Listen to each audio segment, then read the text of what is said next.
Hello भाई, स्वागत है आपका आज के नए वीडियो में। आज हम लोग पढ़ने जा रहे हैं हम लोग का एविडेंस एक्ट का एक और इम्पोर्टेंट टॉपिक, जो कि है अनुश्रुत साक्ष्य। कोई साक्ष्य नहीं नहीं है, अपवादों सहित हमें इसकी व्याख्या करनी। जो अनुश्रुत साक्ष्य होते हैं यानी मीनिंग हिजरी एविडेंस जिन्हें हम लोग कहते हैं, हेयर से एविडेंस जिन्हें हम लोग कहते हैं, यानी अनुश्रुत जो साक्ष्य होते हैं वो कोई साक्ष्य नहीं है, इसमें अपवादों सहित हमें इसकी व्याख्या करनी है। ठीक है, तो सब यह समझना हमें महत्वपूर्ण है कि भारतीय साक्ष्य कानून का एक बुनियादी सिद्धांत है साक्ष्य प्रत्यक्ष होना चाहिए। मतलब कि भारतीय साक्ष्य जो कानून, इंडियन एविडेंस जो लॉ है, उसका एक बुनियादी सिद्धांत चलता है कि साक्ष्य जो है वो प्रत्यक्ष होना चाहिए। और अनुश्रुत जो साक्ष्य यानी हेयर से जो एविडेंस होते हैं, उनका अर्थ है सुनी सुनाई बातें। नाम ही से इंग्लिश में वर्ड से बना हेयर से जो एविडेंस है, यानी कि उसका अर्थ होता है सुनी सुनाई बातें। कानून इसे साक्ष्य के रूप में स्वीकार नहीं करता है। जो कानून है वो इसको एक एविडेंस के रूप में स्वीकार नहीं करता है, क्योंकि इसमें सत्यता की जांच करना कठिन होता है। क्योंकि इसमें जो सत्यता यानी ट्रुथ की जांच करना वो क्या होता है, बहुत कठिन होता है। आइए भारतीय साक्ष्य अधिनियम 2023 बीएसए के आलोक में इसकी हम क्या करते हैं, विस्तृत व्याख्या करते हैं। अनुश्रुत साक्ष्य का अर्थ यानी मीनिंग ऑफ हेयरस एविडेंस। अनुश्रुत साक्ष्य वह साक्ष्य है जो गवाह ने स्वयं अपनी इंद्रियों यानी आंखों या कानों से अनुभव नहीं किया है। मतलब अनुश्रुत साक्ष्य या हेयर से जो एविडेंस है वो वह साक्ष्य होता है जो गवाह ने स्वयं अपनी इंद्रियों यानी आंखों या कानों से तो नहीं सुना है, अनुभव किया है, बल्कि उसने किसी तीसरे व्यक्ति से सुना है। बल्कि उसने क्या करा है, किसी तीसरे व्यक्ति से सुना है, उसे कहते हैं अनुश्रुत साक्ष्य। पुराना कानून यानी इंडियन एविडेंस एक्ट की धारा 60 में प्रत्यक्ष साक्ष्य का सिद्धांत था। इंडियन एविडेंस एक्ट की धारा 60 में प्रत्यक्ष साक्ष्य का सिद्धांत था। नया कानून जो बीएसए 2023 का है, अब यह सिद्धांत भारतीय साक्ष्य अधिनियम की धारा 59 में के अंतर्गत क्या होता है, आता है अनुश्रुत साक्ष्य का, जिन्हें प्रत्यक्ष साक्ष्य भी कहते हैं। धारा 59 बीएसए स्पष्ट करती है कि मौखिक साक्ष्य सभी मामलों में प्रत्यक्ष होना चाहिए यानी डायरेक्ट होना चाहिए। यदि यह किसी देखे जा सकने वाले तथ्य के बारे में है तो साक्ष्य उस गवाह का होना चाहिए जिसने उसे देखा है। मतलब धारा 59 बीएसए यह स्पष्ट करती है कि जो मौखिक साक्ष्य है यानी जो ओरल एविडेंस हम लोग कहते हैं, वो सभी मामलों में प्रत्यक्ष यानी डायरेक्ट होना चाहिए।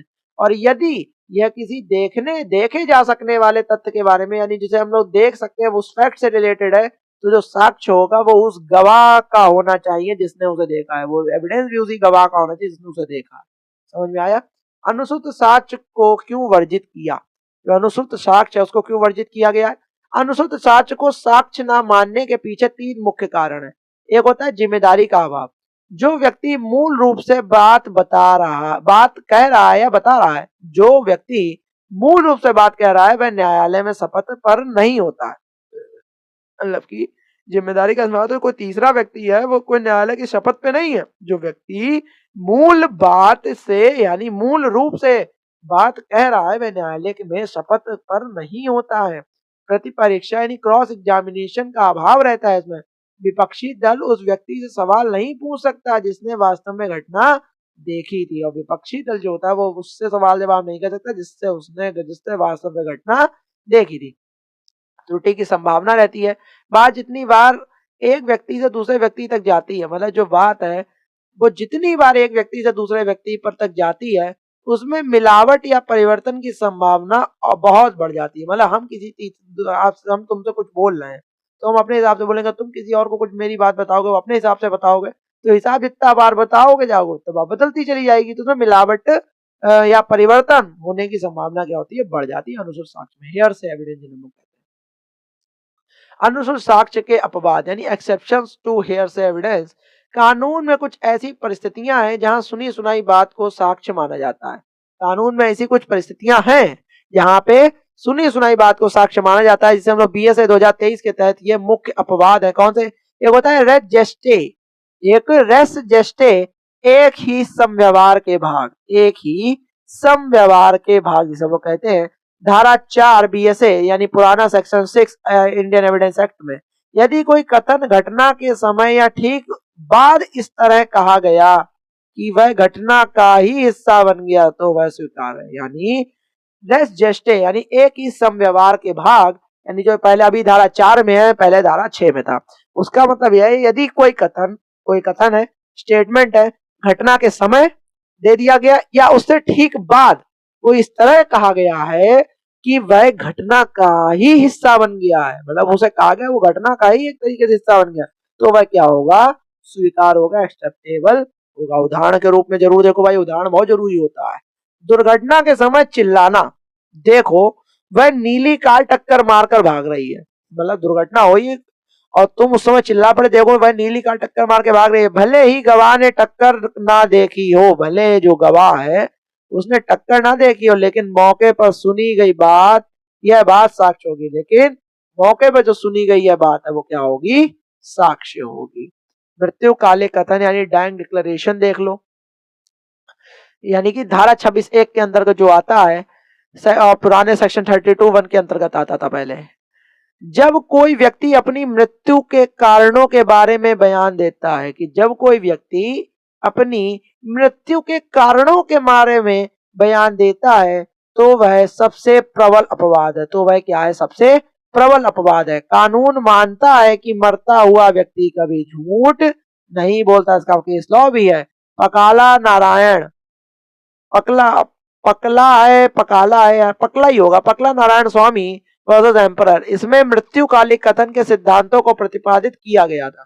फिर देखते हैं लोक दस्तावेजों में प्रविष्टि यानी एंट्रीज इन पब्लिक डॉक्यूमेंट्स, धारा 29 बीएसए के अंतर्गत आती है, धारा 35 आईए में था।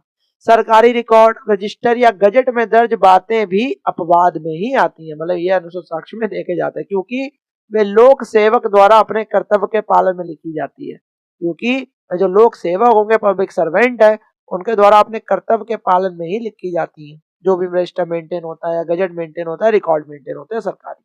फिर देखते हैं स्वीकृति और संस्वीकृति, एडमिशन और कन्फेशन, धारा 15 से 23 बीएसए में, यदि अभियुक्त स्वयं अपना अपराध स्वीकार करता है, यदि जो अभियुक्त है वो स्वयं अपना अपराध स्वीकार करता है, यानी कन्फेशन करता है, या कोई पक्षकार किसी तथ्य को स्वीकार करता है, यानी कोई पक्षकार जो होता है वो किसी तथ्य को स्वीकार करता है, एडमिशन करता है, तो वह साक्ष्य में ग्राही है, तो वह सच में क्या है, ग्राह है, भले ही वह सुनने वाले के माध्यम से पेश किया जाए। ठीक है, ग्राही एक तरीके से। यदि अभियुक्त जो है वह स्वयं अपना अपराध स्वीकार करता है तो कन्फेशन, या कोई पक्षकार किसी तथ्य को स्वीकार करता है, यानी जो एडमिशन, तो वह साक्ष्य में ग्राही है, भले ही वह सुनने वाले के माध्यम से ही भले ही क्यों ना पेश किया जाए या किया गया हो। विशेषज्ञ की राय, एक्सपर्ट ओपिनियन भी इसी के अंतर्गत आता है। धारा 39 बीएसए, जैसा कि हमने पिछले उत्तर में भी चर्चा की थी कि विशेषज्ञ अपनी राय उन पुस्तकों या प्रयोगों के आधार पर दे सकता है जो उसने स्वयं नहीं बनाया, ठीक है, लेकिन वे उसके क्षेत्र में मानक माने जाते हैं। ठीक है, क्या माने जाते हैं, मानक माने जाते हैं, सपोजेबल माने जाते हैं। इसमें महत्वपूर्ण केस लॉ देख लो, वो क्या आता है अनुसूचित साक्ष्य में, जो अपवादों के बाद कि जो इंपॉर्टेंट केस लॉ है इसमें कल्याण कुमार गोगोई वर्सेस आशुतोष अग्निहोत्री, अरे अग्निहोत्री आ गए, 2011। सुप्रीम कोर्ट ने स्पष्ट किया कि अनुसूचित साक्ष्य का कोई मूल्य नहीं होता जब तक कि वह ऊपर दिए गए अपवादों जैसे धारा 6 से या 6 जैसे धारा 6 या 32 में ना आता हो, जो अपवाद ऊपर तक दिए गए हैं उसमें। यानी सुप्रीम कोर्ट ने कल्याण कुमार गोगोई और आशुतोष अग्निहोत्री 2011 वाले मैटर में कह दिया कि अनुसूचित साक्ष्य हेयर से जो एविडेंस होता है उसका कोई मूल्य नहीं होता, कोई वैल्यू नहीं होती जब तक कि वह ऊपर दिए गए अपवादों यानी कि जैसे धारा 6 और या 32 में ना आता हो। आर वर्सेस फॉस्टर, इस केस में एक गवाह ने दुर्घटना होते हुए नहीं देखी। इस केस में क्या हुआ, एक गवाह ने दुर्घटना होते नहीं देखी थी, लेकिन उसने एक घायल व्यक्ति को यह कहते सुना कि उसे एक ट्रक ने टक्कर मारी। मतलब इस केस में एक गवाह ने दुर्घटना होते नहीं देखी, लेकिन उसने एक घायल व्यक्ति को यह कहते सुना कि उसे एक ट्रक ने टक्कर मारी। न्यायालय ने रेस जेस्टे के तहत यह क्या करा, स्वीकार किया, क्योंकि ये सब व्यवहार था, ये उससे रिलेटेड था घटना के बाद exact. Queen empress versus Abdullah, queen empress versus Abdullah, इशारों द्वारा दिया गया मृत्युकालिक बयान, मतलब इशारों के द्वारा दिया गया मृत्युकालिक बयान भी साक्ष्य के रूप में स्वीकार माना गया, जो अब बीएसए की धारा 26 के तहत भी मान्य है। ठीक है, बीएसए 2023 के तहत जो नया दृष्टिकोण है यानी नए कानून बीएसए में इलेक्ट्रॉनिक साक्ष्यों यानी इलेक्ट्रॉनिक एविडेंस के विस्तार में अनुसूचित साक्ष्य के दायरे को भी प्रभावित किया गया। धारा 61 जो बीएसए है अब digital record, social media chats और कॉल रिकॉर्ड्स को प्राथमिक साक्ष्य के रूप में अधिक मजबूती दी गई है। यदि कोई व्यक्ति किसी चैट का स्क्रीनशॉट दिखाता है जिसमें किसी ने अपराध स्वीकार किया है तो उसे कुछ शर्तों के साथ प्रत्यक्ष साक्ष्य की श्रेणी में लाने का क्या करा गया, प्रयास किया गया। कोई डिजिटल जमाना है, कांड भी सारे डिजिटल होते हैं, ठीक है, तो इसीलिए बीएसए में डिजिटल एविडेंस पे ज्यादा जोर दिया गया। निष्कर्ष कंक्लूजन देखो तो विधि का एक मूल मंत्र है, विधि का एक मूल मंत्र है न्यायालय को सर्वोत्तम साक्ष्य ही दिया जाना चाहिए। यानी लॉ का एक मूल मंत्र है कि न्यायालय को सर्वोत्तम साक्ष्य, हम लोग बेस्ट एविडेंस कहते हैं, वही दिया जाना चाहिए। अनुश्रुत साक्ष्य सर्वोत्तम नहीं होता, सुनी सुनाई बातें कभी सर्वोत्तम नहीं होती, क्योंकि यह सेकेंड हैंड सूचना है। क्या है? सेकेंड हैंड सूचना है। हालांकि न्याय के हित में भारतीय साक्ष्य अधिनियम 2023 के तहत धारा 4, 26, 29 जैसे अपवाद रखे गए हैं ताकि कोई अपराधी तकनीकी आधार पर ना बच सके। और यहाँ पे हम लोग का ये पूरा टॉपिक समाप्त हो गया अनुसूचित साक्ष्य का, हेयर से एविडेंस का। मेरे हिसाब से आपको समझ में आ गया होगा एक एक टॉपिक पॉजिटिवली, और ऐसे ही वीडियोस आपके लिए आते रहेंगे एविडेंस एक्ट के। तब तक ले जय हिंद, जय भारत।